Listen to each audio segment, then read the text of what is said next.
And welcome everyone. ITalk 106.7 FM, the voice of the mountain. So glad you're rolling with us this afternoon. Super thrilled to have Congressman Andy Biggs on the telephone. How are you, Congressman Biggs?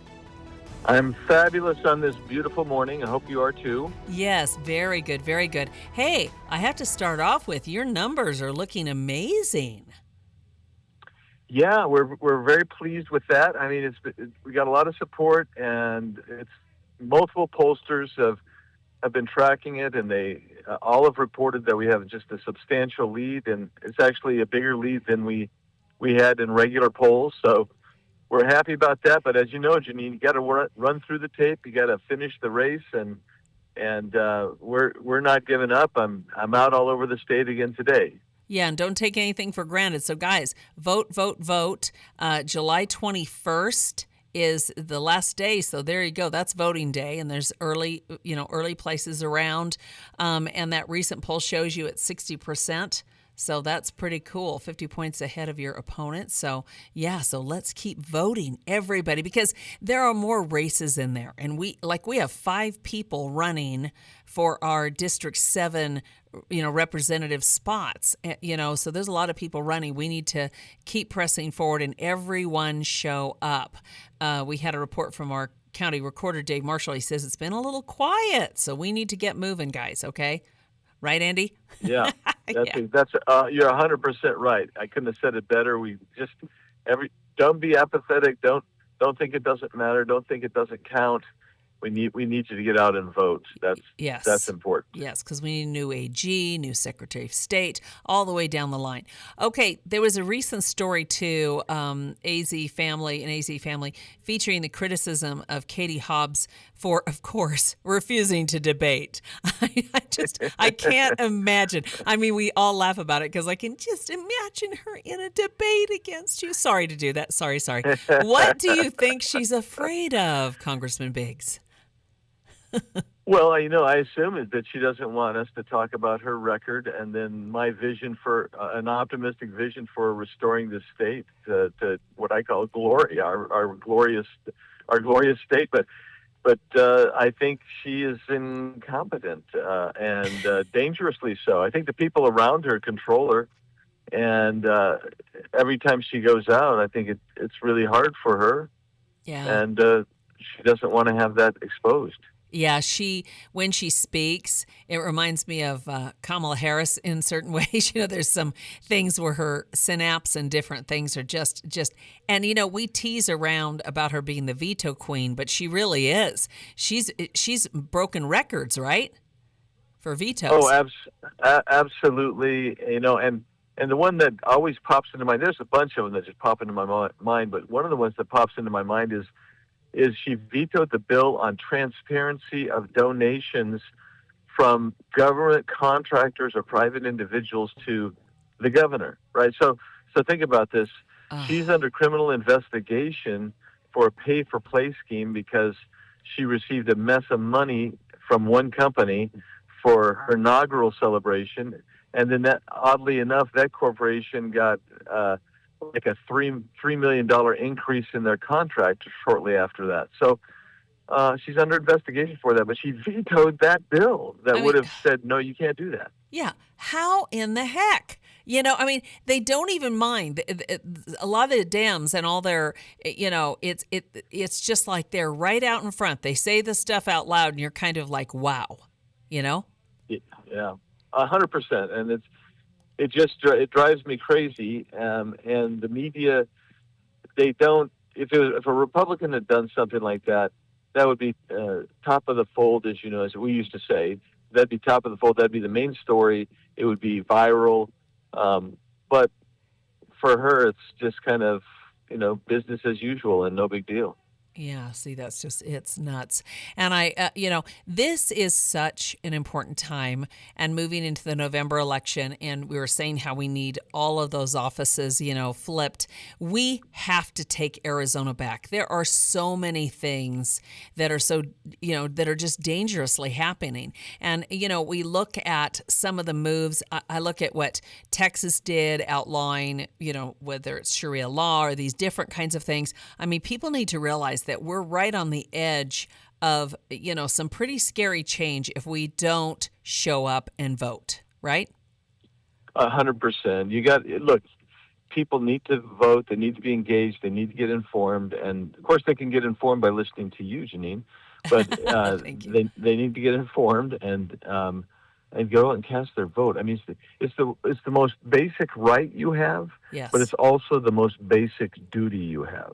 Yes, exactly. And we've had some good news up here too. I wanted to mention about APS and going natural gas, and that's some huge news for the White Mountains, right? Yes, absolutely. I'm very excited. They called me up and said they were going to do that. My whole deal was hey, I'm okay with using clean coal still. I mean, but if you're going to go natural gas, great, just do it. Put pedal to the metal. Let's make the transition. Let's get it going. Let's get the people back to work working, and let's get the electricity flowing. Right. And if they bring nuclear into it later, which is super clean, if they end up doing that, I mean, there's tons and tons of jobs that can come with a nuclear power plant. That's incredible. Yes, that's right. And I know that EPA and all of the other federal alphabet soups that regulate that, they are trying to facilitate that, accelerate those types of plans. And it's really important. But if we do that, guess what? Not only do you get the jobs, and the power is clean, but the electricity that it can generate is critical for the economic growth and success, and what I like to call the long-range plan Right. of making sure Arizona's prepared. Yeah. And Arizona has to be prepared because the federal government can't keep doing what it's doing. It's way too big, doesn't have the resources to keep doing what it's doing. Right, exactly. And what I love is you've been really fighting hard on water. And I've heard that so many people are worried about AI plants and stuff like that. But I know that the cool thing is that with AI, these nuclear power plants, so many of them, that an AI center, they can generate their own electricity and have recycled water they use, right? Yeah, so the plan is to, as you get to these SMRs, these small modular reactors, they can actually be able to go on site and probably produce more power than that facility needs, and then you can close loop the water, so that the water comes in, and then you close looping it, and they essentially do kind of a small desal type of treatment, so it just keeps going in that closed loop and sustains itself and doesn't chew up our water supply. Nice. So this is really important. And by the way, Janine, Arizona's water situation, this is one mostly of mismanagement, as opposed to this perpetual drought that we're in. And if you grew up in Arizona like you and I did, we know that we've been in long droughts. Yeah. And it is, if you manage it, which we have been the best in the world to do that, we will have the water. It just has to be managed, cleaned up, distributed, and recharged. You got to allow the recharge, which this governor has prohibited from time to time. There you go. And there are so many things, and I love that you're fighting for our water. Are there any other things you want Arizonans to be watching out for right now in northern Arizona? Well, be careful. It's fire season, and again, the resources haven't been managed too well. We've got to thin the forests because that's a twofer, right? I mean, Yes. It helps mitigate the fires, but it also helps restore the aquifers, and so that's something else we need to be really keen on, and make sure that we've got that in mind, make sure we've got that plan in mind, make sure we've got the resources to do what we need to there. Yeah, a lot of that thinning needs to be done. We were talking about biomass. They were talking about trying to expand that. That's always a good thing. It's a little bit of electricity, but it's also some jobs, and it's clearing. And we have a lot of dead up here in the White Mountains right now. And we need more biomass for sure to be helping to, help against those fires and all those things. And then we see some help and some positive news and everything. And I know you've been helping out with the ranchers and everything else, like Casey Murph. So that's been incredible. Oh, yeah. Yeah, I've been met with Casey last week, and we're trying to get that thing resolved. That's the type of issue that just I don't get how that even became an issue. And talking to Casey and his wife, they're telling me that it's actually been ongoing for a number of years. That's that's the huge problem of bureaucracy in the state getting a little bit out of control. That's the federal bureaucracy getting a little bit out of control. All of those working together against the citizens of our great state. Right, right. And that's, we think about our ranchers and all of this stuff. And I love that President Trump, some of those lands that the environmentalists took away from grazing, now that those have come back in play, I know some ranchers that are applying for some of those grazing rights now again. So this can all help with our food security and help those ranchers as well. That's right. And food security, so water security, food security, energy security, and then economic security.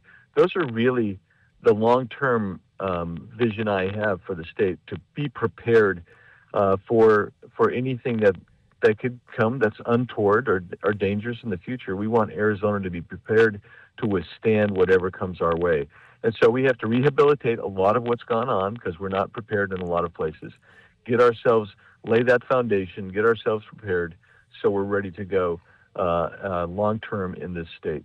Okay, now, and Arizona, we know this is a big run, and we're excited that you're running for governor, and all of the good things that are going on. Are there any things that are going on back in Washington still on your plate that are frustrating you, or things right on the horizon we should be watching? Yeah, of course, lots of stuff. I've got a bunch of bills bipartisan bills actually that came out of the House that are just sitting there in the Senate waiting for them to act, and the Senate's not really acting. We've got the Save America bill, which I think is critical for election integrity in this country, and that's been sitting over in the Senate. We've passed it out of the House 4 times, so we keep trying to get that added on to other things. There's the budgeting bills that are coming up next week. There's also, they're going to try to basically, I don't know why, but they're going to try to reinstitute the Foreign Intelligence Surveillance Act. They don't need it, but it's what they use to spy on Americans. I've got my amendments that are trying to prevent that from happening. So all of that work will continue. And actually, this week, as I've been out here, we've had to continue to work on intersections between the feds and the state. So, for instance, we've got some electrical co-op issues that the Biden administration was hassling on, and we're trying to resolve those while I'm still in Congress. We want those resolved as quickly as we can. Gosh, so many things, so many things. Well, we so appreciate the good work you're doing, and remind us, for people who want to, do their homework, remind us of your website and all the things for your run for governor. Yeah, thanks. It's biggsforarizona.com, biggsforarizona.com. And if you're trying to figure out where you can go vote early today, we have an Action Center link right there on the front page, on the home page of or the landing page of the biggsforarizona.com site. And you'll put in your zip code, and it'll tell you the nearest place to go vote in person or drop off your early ballot. Okay, vote some more. Well, just vote once. Vote once.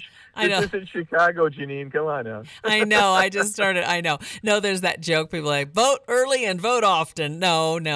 Just vote once. Yeah. Get your vote and make your voice heard. Andy, we so appreciate talking to you. Anything else you want to share with our folks here in the White Mountains? What's your message with this last day of voting approaching fast? Please don't forget to get out and vote. I'm looking forward to being up in the mountains. I think about 10 days from now, we've got an event we're going to be at. Hopefully get a couple of events in while we're up there. But let's not forget, we live in the greatest country, in the greatest state, and we just have a governor who's not given us the greatest results. Let's go out and vote and change that. Yes, exactly. Let's turn this ship around for sure.